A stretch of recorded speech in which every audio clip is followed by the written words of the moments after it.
Welcome to the Deep Dive. I'm Jennifer. And I'm Michael. Great to have you with us. We're really glad you're tuning in today. We're going to explore some pretty enduring ideas about building a solid financial foundation. Hi, everyone.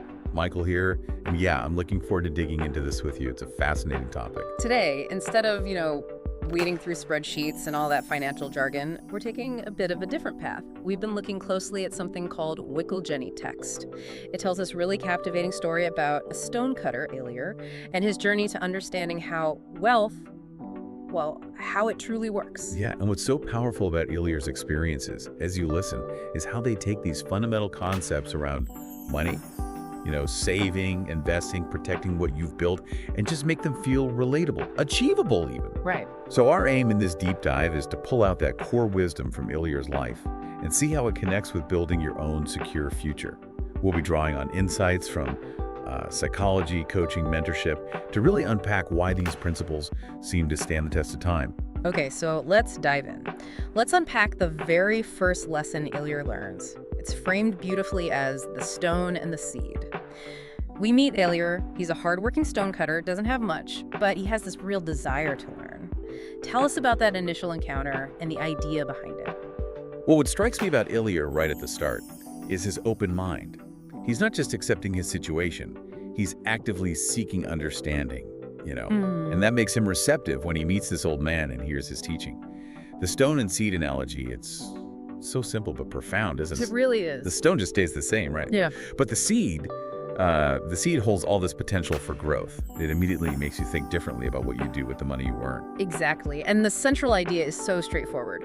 A small part of everything you earn is yours to keep and to grow. So Elior starts by saving just one silver coin each day. It must have felt almost, insignificant at the beginning, like a drop in the ocean. Oh, definitely. And that feeling of insignificance, that's a big mental hurdle for so many people. It's easy to think, what difference will this tiny amount make? Right. But Elior's journey really highlights the power of compounding, not just of money, but of habits too. That single coin a day, saved regularly, eventually allowed him to invest in a better hammer. Think about that. Yeah. A small, consistent saving leading directly to an increase in his ability to earn. And here's where it gets really interesting, I think. That better tool directly led to him being more productive and, crucially, earning more. It's such a great illustration of the second key takeaway from this part. Saving isn't about how much you earn, it's about how much you keep and grow. Right. It completely shifts the focus. It's not just about the income, it's about managing what you actually have. Elior's story with his neighbor, Tamar, really brings this home, doesn't it? Oh, yeah. Tamar spent everything. Maybe seemed to be enjoying life more in the short term, But then the unexpected flood came, and her lack of any savings left her completely vulnerable. Elior, though, with his small but steady savings, he had a safety net. He could even offer help. It's a stark reminder, really, that true security isn't measured by how much you spend, but by what you manage to keep. And that analogy of the river versus the well, that really painted a picture for me. The river just rushes by, it disappears quickly, which is kind of how our earnings can feel if we don't consciously set some aside, right? Exactly. But the well, it's calm, it's constant. It represents savings, that reliable source you can always draw from when you need it. It really connects with that Brian Tracy quote. Develop the habit of saving money. Even if it's only a little, it will make all the difference. It's about building that reliable well, just drop by drop. That quote just nails the essence of this first principle. It really is about establishing the habit, creating the foundation. Sometimes the biggest challenge isn't even understanding why you should save, but actually overcoming that initial inertia, making it a consistent part of your routine. What stood out to you about how Elior started building this habit? For me, it was the intentionality. It wasn't about saving whatever might be left over at the end of the day. It was a deliberate decision to pay himself first, even if it was just that one coin. It really underscores that building wealth starts with a conscious choice, a commitment to your future self. Well put. So, okay, after a year, Elior has this pouch. 200 silver coins. He's achieved that first step, which is huge, but then he feels kind of stuck, like he's hit a wall. And this leads us neatly into part 2. The cart and the climb, how money begins to work for you. Yeah, this is a really critical turning point. Saving is absolutely essential, the foundation, like we said. But as the old man wisely points out, just letting that money sit idle It's like letting sand slip through your fingers. Right. It's not growing, it's not really contributing to your future in an active way. And this leads to the second core message. Make it work. Money is a servant. It should never rest while you labor. It's about understanding that your money can do more than just sit there in a pouch. That's such a powerful shift in perspective, isn't it? Moving from money as something to just accumulate to something that can actively generate more for you. And the second key takeaway here emphasizes that. Money grows when it is put to work in safe and useful ways. Exactly. Safe and useful. Those are key words. The analogies, Elior considers the farmer planting seeds and expecting a harvest, the horse pulling a cart to move goods. They all illustrate this principle of active growth, of your money doing some of the heavy lifting alongside you. Precisely. And Elior's decision to seek advice from Mira, the baker, that's such a smart move. He's not trying to figure it all out in isolation, He's learning from someone in his own community who has practical experience making money work through lending with interest. And Mira's guidance about lending to people you trust and in ventures you actually understand, that's incredibly valuable advice, especially when you're just starting out with investing. It's about minimizing risk by staying within your circle of competence. And then Elior takes that advice and applies it. He partners with Dalen, the garden stone carver. This wasn't some abstract investment in camel futures or something he didn't understand. Right. It was an investment in someone he knew, in a business he could actually grasp. And that positive experience of seeing his money generate more money, that analogy of planting a tree and seeing it bear fruit, that must have been so motivating. It makes the whole concept tangible, doesn't it? Your money working for you. Absolutely. That direct, tangible return really reinforces the power of putting your money to work. The cart and the climb analogy is also very insightful, I think. Instead of you carrying the entire burden of your financial progress just on your own shoulders, relying only on your labor, your money becomes the cart. And the interest or the returns it generates are like the horse, providing that extra power, making the journey, the climb easier and faster. Wisdom, as the road, guides you on where to direct this effort, ensuring you're heading in the right direction. But the road to building wealth isn't always smooth. We see that with Soren and his golden promise of rare spices. This part of the story is such a classic example of the temptation and the potential pitfalls of those get-rich-quick schemes. It really is. It just highlights how easily we can be swayed by the promise of rapid returns. It is. And Elior's wisdom, it really shines through in his skepticism here. He doesn't just jump at the opportunity because it sounds appealing.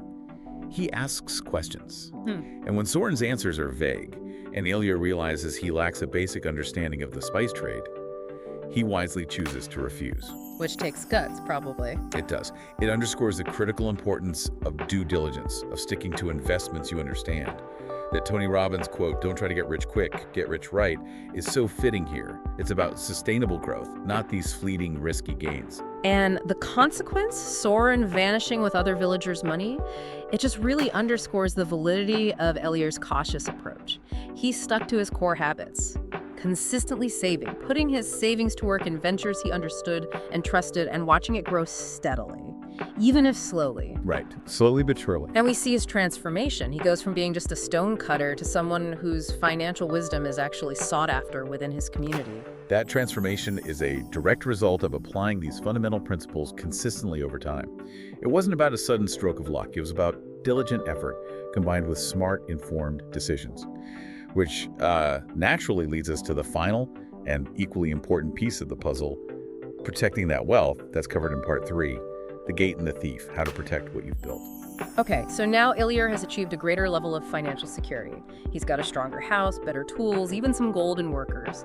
But now he faces a new challenge: the danger of complacency. The idea of not watching the door once you actually have something valuable, that's a powerful one. It really is. Easy to let your guard down. And then we see his encounter with Kaelin and this enticing offer of investing in rare gems for a quick, substantial profit. Yeah, this encounter really mirrors the one with Soren, doesn't it? But Elior has learned from his past experience. His skepticism is immediate because, again, he lacks fundamental information. He doesn't know the source, the true value of these gems. And the old man's revisited wisdom, "Only a fool lets gold walk into a stranger's hands without knowing where it's going," acts as this crucial reminder. Vigilance, informed decision-making. And once again, Elior acts wisely. He doesn't rush the decision. He takes time to investigate Kalen's claims, and ultimately he uncovers the fact that the gem seller was a fraud. This just reinforces those critical messages. Guard your gold like you guard your soul, for both are easy to lose when you stop paying attention, and wealth grows only when protected from loss. Exactly. It becomes so clear that safeguarding what you build is just as essential as the initial earning and the subsequent growth. They're all interconnected, really. Absolutely. You can't have one without the others, not sustainably anyway. The analogy of the fire and the fence is quite effective here, I think. You could have a blazing fire, you're growing wealth, but without a strong fence of protection around it, it's vulnerable. It could be extinguished or its resources stolen. And the story of the farmer who prioritized building bigger barns for more grain, but neglected the fence around his property, that's a clear cautionary tale. All that stored wealth just becomes easily accessible to thieves or maybe even pests. Right. And the concept of protection as wisdom in armor, I really like that phrasing. It's not about living in constant fear or being overly paranoid. No, not at all. It's about being prepared, being informed, and making thoughtful decisions to mitigate potential risks. Elior's practical steps, using locks, drawing up written contracts, seeking advice from trusted, experienced individuals, they're all concrete examples of putting on this armor of wisdom. Those practical steps are absolutely essential. It's about establishing robust systems, and actively seeking knowledge to minimize potential vulnerabilities. That Joe Dispenza quote, "Wisdom is memory without the emotional charge," feels relevant here too. How so? Well, it highlights the importance of learning from past mistakes, your own and others, and making rational decisions about protecting your assets, not being swayed by emotions like greed or that fear of missing out, the FOMO. Ah, I see. Making decisions based on learned experience, not just immediate feelings. That makes sense. The garden analogy really brings all three principles together so well, doesn't it? Saving is planting the seeds. Right. Investing is watering and nurturing the growth. And protection is like building a strong gate to safeguard the harvest. You need all three for a thriving garden, and similarly, for lasting financial well-being. And Elior's 3 rules that he writes above his desk: understand your investments, be wary of anything sounding too good to be true, and always seek advice from experienced, trustworthy people. Those are just fundamental, timeless guidelines for protecting your wealth. They are indeed timeless principles. Yeah. Anyone, really, regardless of their current financial standing, can and should apply them. And the principle of diversification, which Elior touches on with that idea, you don't put all your grain in one basket. Why would you do that with your gold?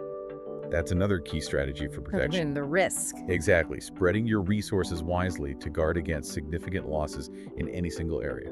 So we then see Elior's long-term success. It's not just about accumulating wealth, is it? He becomes this respected builder, a teacher to others in his community. And his final conversation with the old man on the mountain, that really brings the deeper meaning of wealth to the forefront. Yes, absolutely. Elior's definition of wealth, not gold, not land. It's the peace of knowing you can take care of yourself and help others too that represents such a significant shift in perspective. It moves beyond just the material possessions to encompass a sense of security, yes, but also the ability to contribute, to help those around you. And the old man's final insight, wealth is not the end, it is the beginning of responsibility, adds another really crucial layer. Responsibility. Yeah. It suggests that with financial security comes a duty, perhaps, to use those resources wisely, ethically, and with consideration for the broader community. It's not just for you. So as we look back at Elior's whole journey, the wisdom he acquired, we really come back to these 3 fundamental truths, don't we? Consistently save a portion of everything you earn. Put your money to work wisely in things you understand. And diligently protect the wealth you've built. That's the core of it. It's clearly a long-term endeavor. It's built on consistently applying these principles. And ultimately, that enduring value of wisdom in navigating the path, that seems paramount. Absolutely. Elior's story is such a powerful reminder that building lasting wealth isn't really about luck or chasing the latest trend. It's about understanding and consistently implementing these foundational principles over time. And the wisdom gained along the way, that's truly more valuable than any amount of gold. Well, as we wrap up this deep dive into the wisdom of Elior, we really encourage you, our listeners, to take some time to reflect on these timeless principles. Consider how you can actively apply them in your own life, regardless of where you are right now on your financial journey. Yeah, and as you consider Elior's final conversation, really mull over that concept of responsibility that comes with building wealth. What does that mean for you personally? How might embracing that broader sense of responsibility shape your perspective on your own finances and maybe even your role in the wider world? Something to think about. Definitely food for thought. Thank you so much for joining us for this deep dive into the enduring lessons from Elior's story. It's been a truly insightful discussion. Really enjoyed it. Until our next exploration, stay curious, keep learning, and keep building wisely. I'm Jennifer. And I'm Michael.